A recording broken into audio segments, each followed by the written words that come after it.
Alright guys, welcome back to F1 Drama. As Mercedes try and dig themselves out of the predicament they find themselves in, rumours emerging that technical director Mike Elliott has been given an ultimatum by the team: improve the car and fast, or you might be out of a job. Very much enjoyed your thoughts in the comments below. Hit the like button if you enjoy. Subscribe if you're new as always. Many changes in technical teams going on around Formula 1 at the moment, with or at least rumours today coming out of Motorsport Italy that David Sanchez, former, we believe, head of vehicle concept at Ferrari, has resigned from his role after 10 years at Maranello. Now, the article describes he used to work at McLaren before, and the rumour has it he's going back to McLaren now, and the article says that this has been planned for some time. But of course, he led the design and development of last year's F1 75 and this year's SF23, which obviously has been rather underwhelming, certainly for this man on the left-hand side, Charles Leclerc. So is this a response for, as he resigned, right? Because I think Mattia Binotto resigned, according to the,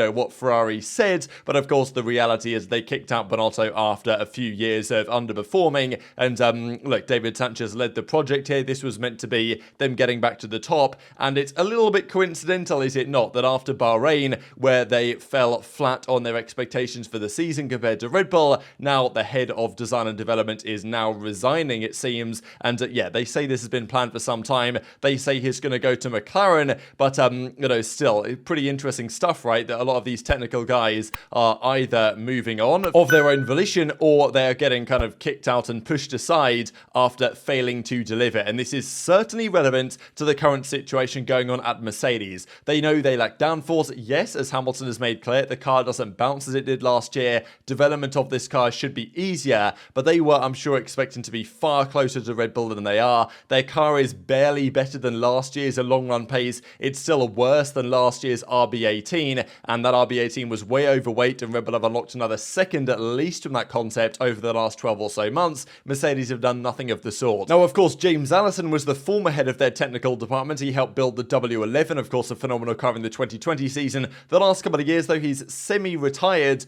to lead up the Ineos sailing team, and now the rumour has it he's going to be returning back to the Formula 1 team in a more full-time capacity. But Mike Elliott, for now, is still the head of their technical department, and his technical team, his design team over the last couple of years, have certainly failed to adapt correctly to the new era of regulations that we have. Now, Mercedes obviously aren't happy about this, and we believe that the relationship there, and you can understand why, between Toto Wolff and Mike Elliott is becoming rather fractured, and apparently there's been an ultimatum delivered to Mike Elliott. He is going to be given a bit more time in charge of his team to make this car go much faster over the coming races, and if that fails to be achieved, then the writing is on the wall for the future. Now, we believe that Mercedes hit a lot of their aerodynamic objectives, but they just set them way too low, it seems, compared to what Red Bull have been able to accomplish. Hamilton even said at the launch, we've solved some issues, some we've got to work on. That seems very clear now. We've seen it actually race in Bahrain, and of course Toto Wolff is very frustrated, and for good reason, that the same engine, the same gearbox, same rear suspension is way ahead of them in the Aston Martin. Not maybe in terms of qualifying pace, but certainly in terms of race pace. That was definitely the case in Bahrain, and we'll see over the coming few races whether that will be maintained. And the Aston Martin is a bit more draggy than they would like, I believe, in a straight line, so it might not go quite so well around Jeddah, but also the high-speed downforce corners are where the Mercedes seems to struggle. So there's even an argument to say they'll be worse in Jeddah relative to Red Bull than they were in Bahrain, and that would be absolutely devastating. And every race that goes by that Mercedes are nowhere near the podium is a race where the pressure on Mike Elliott's shoulders gets even greater. Now, he does comment on this and says, look, we've got a better package to work with this year than they had before. They solved many problems with Porpoising and others, but they've not got the best out of the car yet, and they, well, as he says, we're still getting to know her, which, I mean, yeah, sure, that's fair enough. If there was, and even as Toto Wolff said, if they could bring a 3/10 upgrade, which they have in the pipeline,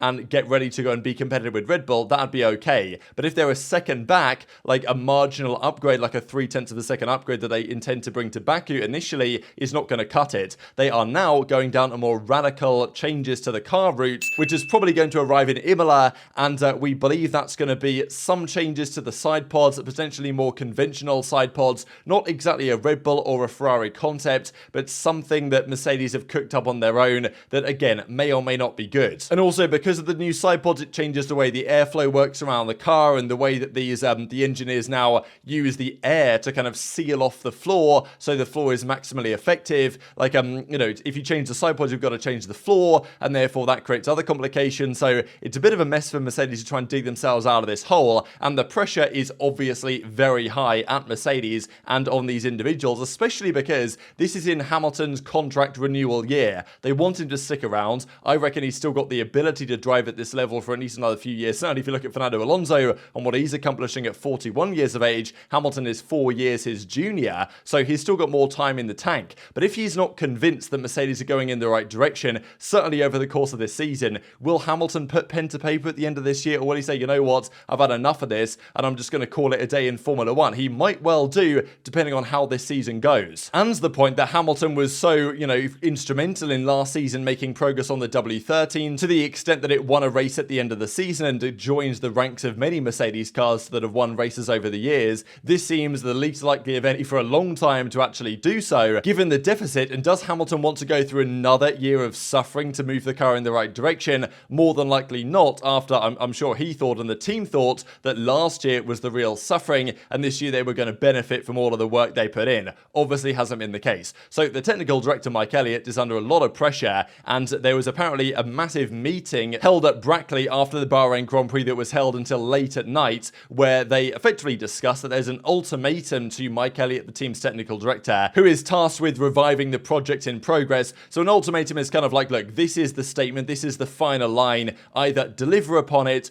or you know the consequences type thing. This, of course, is Mike Elliott. If you guys are unfamiliar, I'm sure you've seen him at the track and discussing with various interviews and all this type of stuff. He took over as that technical lead a while ago now, and obviously hasn't worked out too well under his leadership so far. And Hamilton has made it very clear about the car and the fact that certain members of the team didn't listen to him. He wants accountability and people to own up and say, yeah, you know what, we didn't listen to Hamilton, and therefore they're suffering the consequences potentially right now. So it seems like Mercedes have told Mike Elliott, hey, you've got another, couple of months, right, to turn around this new upgrade package. It's either going to work or it isn't. If it works, you get to stay in a job. If it doesn't, we're making changes. And that this is expected of an organization of Mercedes caliber. Toto Wolff isn't obviously happy with the development they've gone through. And look, in fairness, pre-cost cap, they used to spend the most of any team on the grid by a significant margin. Cost caps now come into effect, and they might be struggling more than most. And maybe you can understand why, especially when the regulations going back to a ground effect era is arguably helping Red Bull with Adrian Newey over there leading things up on the technical side.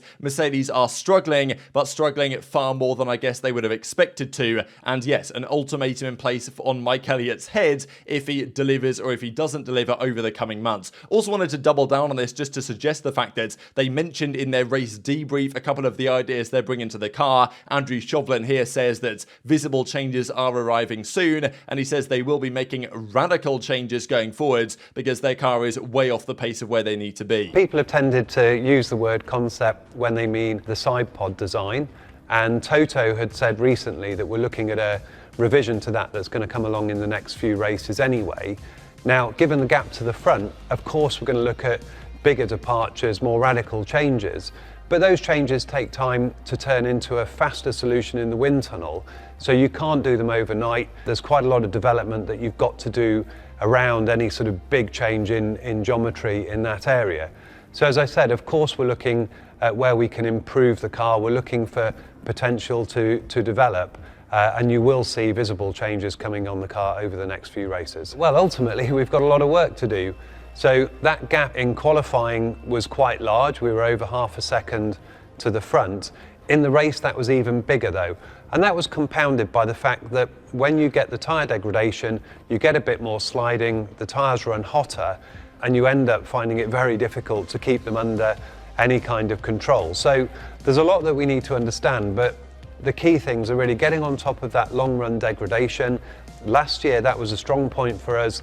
Clearly we've got something that's not in the right place that we need to work on. But the other one is just ultimately the performance gap to the front. So the raw pace of the car is not good enough. We're working very hard at the moment to understand what we can do in the short-term future and in the mid-term future to try and get ourselves in a better place. As he said, given the gap to the front, we're looking at bigger departures, more radical changes. There will be visible changes coming, but it's going to take them time to really develop something and choose a concept they want to go with. And whenever these upgrades arrive, we believe around about Imola time is when they're going to be ready, whatever radical changes they're planning here. If they arrive and fail to deliver the results, Mike Elliott is probably not going to be in that position as head technical director at Mercedes any longer, based on our current information. But what I will say about Mercedes is at least they're admitting that they got it drastically wrong. They're way far behind where they need to be, and they will be making the necessary changes down the line to try and get back to where they want to be. Whereas Ferrari, it does seem have a slightly different approach. Vasseur has been adamant that their qualifying performance shows they can extract the same performance in race pace, and it's a setup problem that's holding them back from where Red Bull are. It's like, how long have these setup problems been going on for?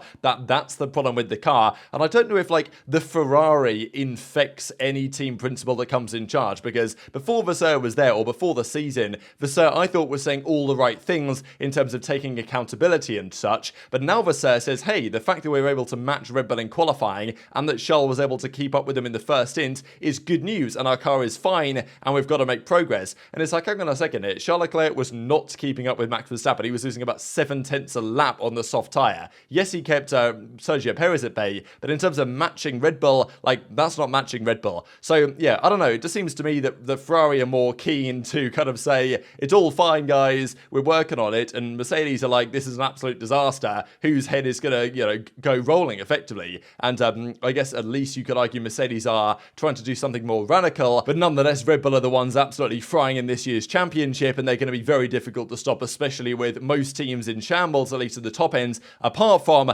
that man Alonso and Aston Martin. But very much enjoyed your thoughts in the comments below. Hit the like button if you enjoyed, subscribe if you're new, take care, and I'll see you next time.